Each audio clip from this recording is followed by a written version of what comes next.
Buenos días, yo soy Flor Valadez Reina y el tema de hoy es la afasia acústico-mnésica.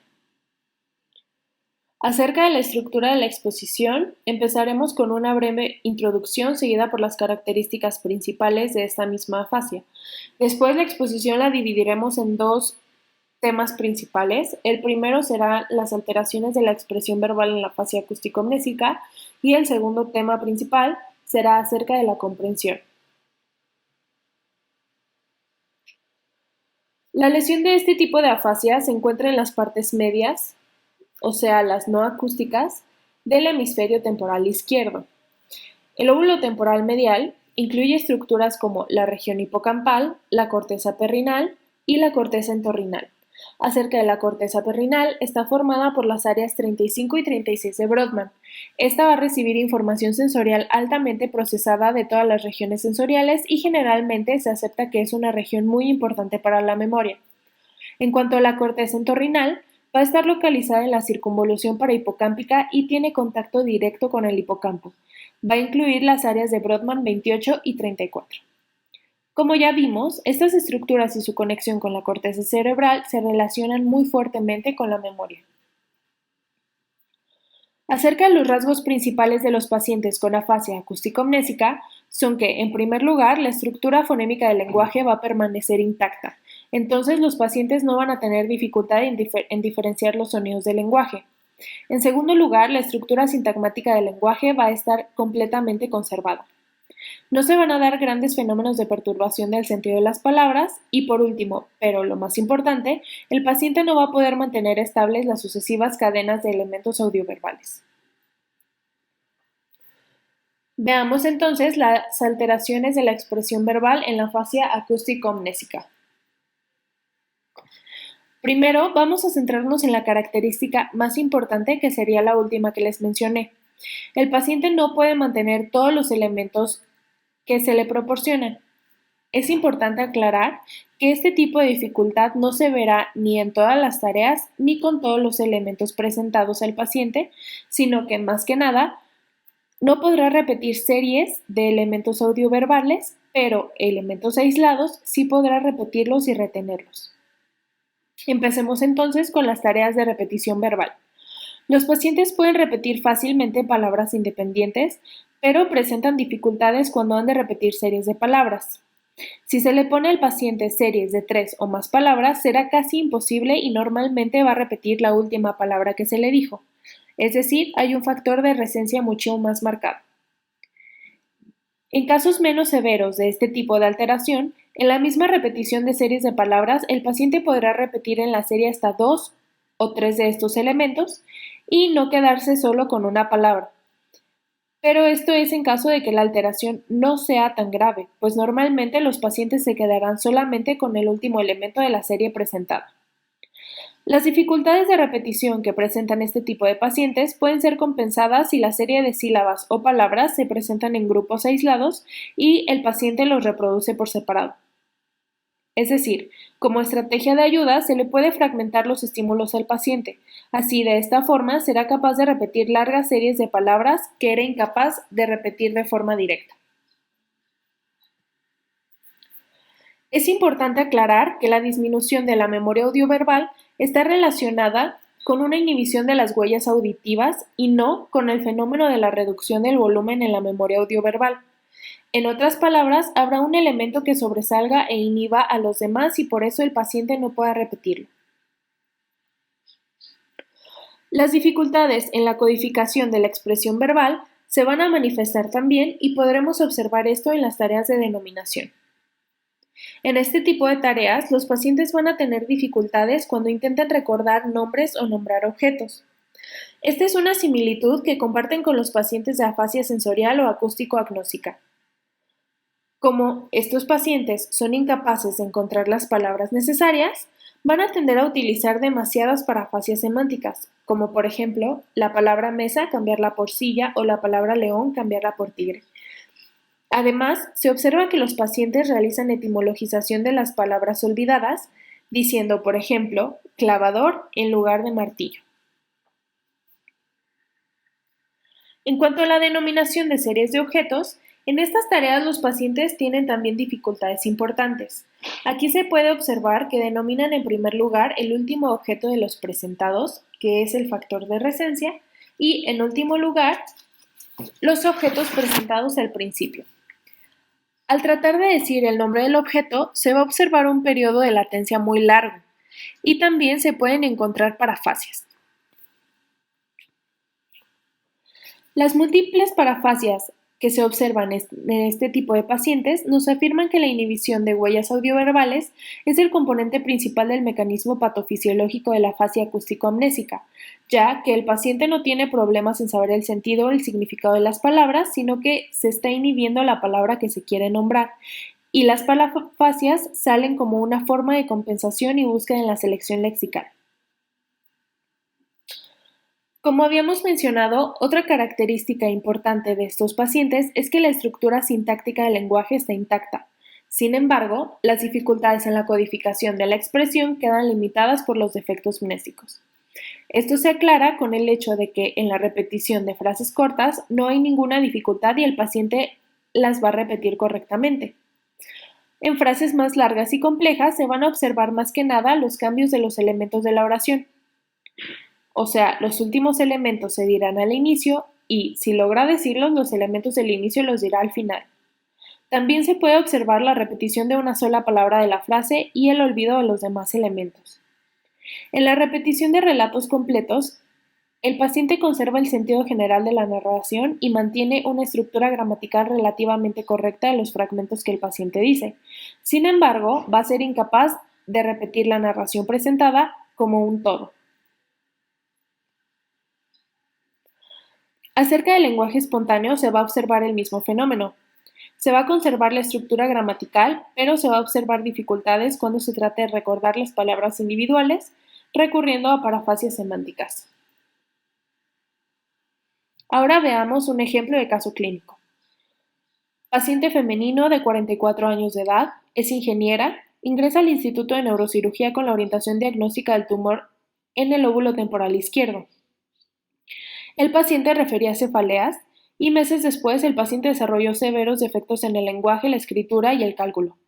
Presentaba hemiparesia, hiperreflexia y pérdida del nistagmo optocinético de la derecha. Las radiografías craneales mostraron un desplazamiento de la glándula pineal hacia la derecha. La arteriografía mostraba un desplazamiento de la arteria cerebral anterior igual hacia la derecha y la arteria cerebral media estaba desplazada hacia arriba y hacia adentro. Se comprobó la existencia de un tumor situado en las porciones posteriores de la región temporal izquierda. Afectaba las zonas temporales posteriores y también parte del parietal. La paciente estaba orientada, comunicativa y emocionalmente estable, y también estaba consciente de su enfermedad. En cuanto a las praxias y las náuseas, estaban bien conservadas y el cuadro clínico era dominado básicamente por su trastorno del lenguaje. Acerca de las características del lenguaje en la paciente, era que la comprensión estaba relativamente conservada, la audición fonémica estaba intacta, si el volumen presentado era grande, se observaba una cierta inestabilidad en los fonemas que ocasionaba una dificultad en la comprensión directa del lenguaje. Esto estaba acompañado con manifestaciones de la alienación del significado de palabras individuales, pero todo esto se observaba más cuando la paciente ya mostraba fatiga. El lenguaje espontáneo permanecía fluido, sintácticamente correcto y con una prosodia adecuada. Las dificultades del paciente se centraban en un constante olvido y búsqueda de palabras, parafasias y también perseveraciones. Ahora les presento un ejemplo del lenguaje espontáneo de la paciente. El evaluador pregunta: cuénteme, ¿cómo enfermó? La paciente le responde: ahora les contaré. Yo no trabajaba. No, miento. No lo dije bien. Yo trabajaba todo el tiempo. Trabajaba... No puedo decir nada. Simplemente en mi cabeza... Eso fue en diciembre, el día 20 de diciembre. Bien, ahora ya recuerdo todo. Y luego al hospital. Si pudiéramos escuchar al paciente, podríamos observar que su lenguaje es fluido con una estructura gramatical relativamente conservada y adecuada, pero observaríamos también una dificultad en la búsqueda de palabras, con muchas latencias que las va a utilizar para buscar la palabra correcta, junto con bastantes parafasias. En cuanto al lenguaje categorial o automático, se va a realizar con facilidad. El paciente irá sin problema alguno los días de la semana, contará una serie natural de números, dirá los meses del año, etc. La dificultad estará cuando se le pide hacerlo en orden inverso y siempre la va a sustituir con la serie habitual. Acerca de la repetición de sonidos aislados, palabras y frases cortas se va a realizar sin dificultades. Los pares de fonemas parecidos van a ser repetidos por la paciente sin cometer errores, por lo que se demuestra que la audición fonemática está conservada. Las dificultades más notables van a aparecer cuando se le pide al paciente ya no solo recordar elementos aislados, sino también series de elementos. En cuanto a la denominación, se le va a dificultar encontrar la palabra necesaria para denominar un objeto, además de que se observarán latencias y parafasias. La inestabilidad de las huellas mnésicas también se va a observar en la repetición de frases completas. Eso se observa aún más cuando el paciente está fatigado. Aquí tenemos un ejemplo. Se le presentan al paciente 4 frases. Como podemos observar, en las primeras 2 frases el paciente logra repetirlas sin ninguna dificultad. En la primera se le dice que repita el niño golpeó al perro y el paciente repite el niño golpeó al perro. De igual manera, en la segunda frase. En la tercera frase ya podemos encontrar una parafasia y en la cuarta frase ya podemos encontrar una total imposibilidad para repetir la frase completa. Después el evaluador le pregunta al paciente que cuál fue la primera frase, a lo que la paciente le respondió: el verano, sí, era el verano. Qué tonta soy, no puedo decir nada. Aquí podemos observar que las frases cortas son repetidas sin mayor dificultad, están organizadas y correctas, pero también se va a observar de nuevo el efecto de resencia. Esto se observa cuando la paciente falla diciendo que la primera frase fue la última que se le presentó. Con las tareas anteriormente mencionadas y los ejemplos expuestos, podemos ver que el paciente no tiene dificultades en la repetición de elementos aislados, sino que cuando el volumen de elementos dados aumenta, es cuando surgen las dificultades. También podemos observar una alteración de la codificación de una expresión verbal. Esto es por causa de la inestabilidad de las huellas léxicas y no porque haya un defecto en la estructura sintagmática del lenguaje. Este hecho lo podemos también observar cuando se le pide al paciente relatar el contenido de un texto que se le presentó. Tenemos otro ejemplo. Se lee al paciente el texto de la gallina y los huevos de oro y se le pide que relate su contenido. En la izquierda les pongo una imagen del texto de la gallina de los huevos de oro y en la derecha podemos observar la respuesta del paciente. La paciente respondió: ahora, mire qué tonta soy, dice su apellido. Ahora les cuento, pues fueron encontrados huevos de gallina. Pensaban que eran huevos corrientes. Pues él mató esos huevos, pero resulta en realidad que es el mismo huevo. No es así. Podemos observar de igual manera una estructura gramatical correcta y una comprensión buena del sentido del texto, solo que se podría observar las latencias que tiene buscando las palabras que quiere utilizar. Además, observamos que la paciente tiene conciencia de sus dificultades. Después del diagnóstico del tumor, operaron a la paciente y desaparecieron los síntomas casi por completo tras la intervención para extirpar el tumor cerebral. Al realizar el examen médico de control, al cabo de 3 semanas después de la operación, la paciente pudo mantener una conversación con facilidad, repetir series de palabras, reproducirlas según sus huellas, relatar el contenido de historias, etc. Básicamente, del cuadro anterior que se describió, solo le quedó una inestabilidad en las huellas audioverbales en cuanto a la búsqueda de palabras y algunos fenómenos de parafasias literales y verbales, pero que aparecían solo cuando estaba fatigada.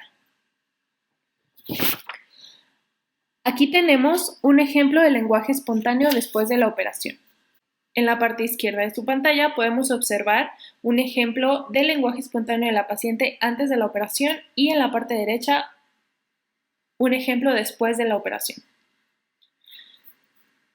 Como podemos observar, hay una enorme mejoría si comparamos ambos ejemplos de lenguaje espontáneo. En cuanto a las series de palabras, también la paciente ahora pudo recordar sin dificultades elementos de las series presentadas y solo ocasionalmente tras fatiga presentaba algunas parafasias.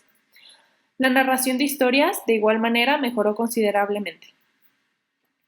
Entonces, para terminar esta parte de la expresión, como pequeña conclusión o resumen, hasta ahora tenemos que las características de esta fascia serían las siguientes a grandes rasgos. En primer lugar, tenemos la integridad de la discriminación fonémica de los códigos lingüísticos, ya que los fonemas similares se confunden pero solo en situación de fatiga. También tenemos la conservación de la expresión coherente sintagmáticamente organizada, la inestabilidad de los trazos o huellas audioverbales, que se va a presentar con más claridad cuando se le solicita al paciente la reproducción de series de palabras, frases largas y fragmentos de textos y no en elementos aislados. En cuanto a la denominación de palabras individuales o objetos, se van a presentar parafasias literales y verbales, cuyo mecanismo básico es la falta de inhibición de que aparezcan huellas de contenido similar, ya sea acústico o semántico. También vamos a tener la inestabilidad de las huellas lexicales que se observará en cualquier aspecto del lenguaje.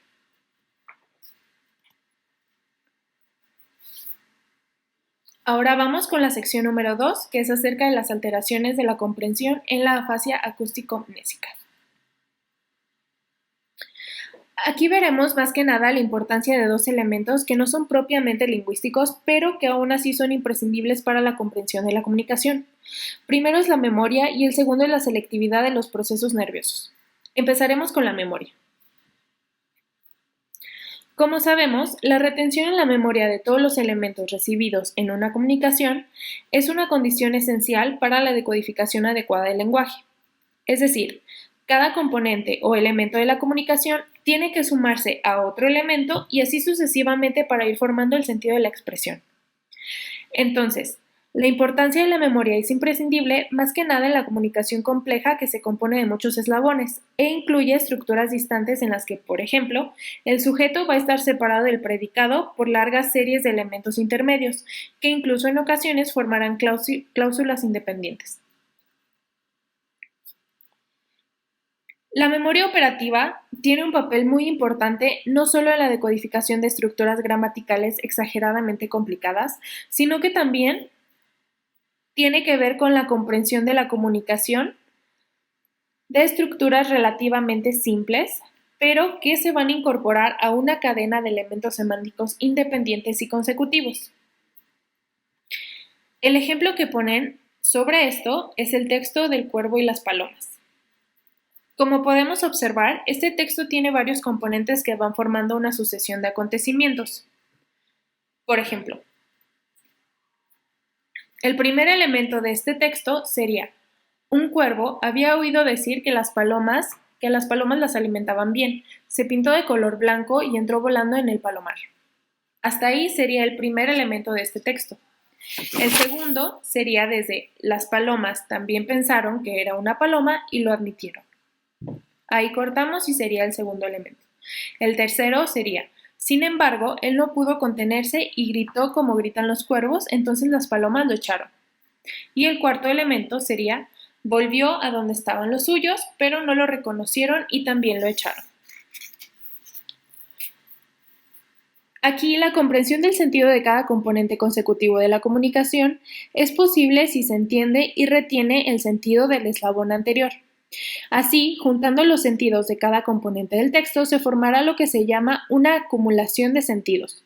Para esto se necesita el funcionamiento correcto de la memoria operativa. Esta dificultad se hace todavía más evidente si la comunicación incorpora dos acontecimientos aislados y separados uno del otro. Para esto tenemos el texto, que es una fábula de Tolstói, se llama La hormiga y la paloma. Como primer acontecimiento tenemos que una hormiga se acerca a un arroyo para beber. El agua se la llevó y empezó a hundirse. Cerca volaba una paloma que le echó una rama. La hormiga se subió a la rama y se salvó. Y como segundo acontecimiento tenemos que, al día siguiente, un cazador puso las redes para coger a la paloma, pero cuando la sacaba de las redes, la hormiga le picó en la mano. El cazador gritó y soltó a la paloma. La paloma se echó a volar. Como podemos observar en el relato, hay dos acontecimientos aislados. El primero, la hormiga que es salvada por la paloma, y el segundo, la paloma que es salvada por la hormiga. Aquí la memoria operativa interviene no solo para retener la cadena de sentidos de los elementos que habíamos explicado hace rato, sino que también retienen complejos semánticos de cada acontecimiento. Para poder comprender el texto, se necesita que la comprensión y la retención del primer componente sea adecuada. Así, la primera parte se va a añadir a la segunda y se va a comprender el texto completo. En los estados patológicos, más que nada los que son causados por lesiones profundas del cerebro, se va a ver reflejado en el tono cortical, observándose un estado de somnolencia que afectará de manera directa a la memoria operativa. Es importante decir que estas alteraciones se observarán de acuerdo a la localización de la lesión. Pueden tener un carácter modal específico, que puede ser la alteración de la memoria auditiva, visual o motora, o un carácter no específico, que puede ser en lesiones de las zonas mediales y del hipocampo. Estos efectos se van a caracterizar más por el incremento de la inhibición que por una extinción de las huellas. Es decir, no es que las huellas mnésicas tengan una fuerte inestabilidad y desaparezcan después de un corto tiempo, sino que va a existir una inhibición patológica que va a afectar estas mismas huellas. Un ejemplo de esto es cuando se le pide al paciente recordar un texto dividido en varios fragmentos. Mientras que el paciente puede retener fácilmente el primer fragmento, el segundo no podrá repetirlo porque estará inhibido por el primero. Esto se verá en casos no tan severos de estas lesiones. Y, como ya lo habíamos comentado, si hay una lesión grave en la región temporal izquierda profunda y el paciente presenta afasia acústico-amnésica, el paciente solo podrá repetir una parte de la oración y dirá que es demasiado larga y que no puede retener todas sus partes, o podrá solo captar el sentido general de la oración, pero será incapaz de repetir sus elementos completos. Como podemos observar, el rasgo característico de estas alteraciones de la memoria es que en realidad la decodificación de los componentes lingüísticos no está afectada, es decir, el paciente comprende el sentido de las palabras y la estructura sintáctica no está alterada, pero el problema va a radicar en la inhibición de las partes semánticas individuales.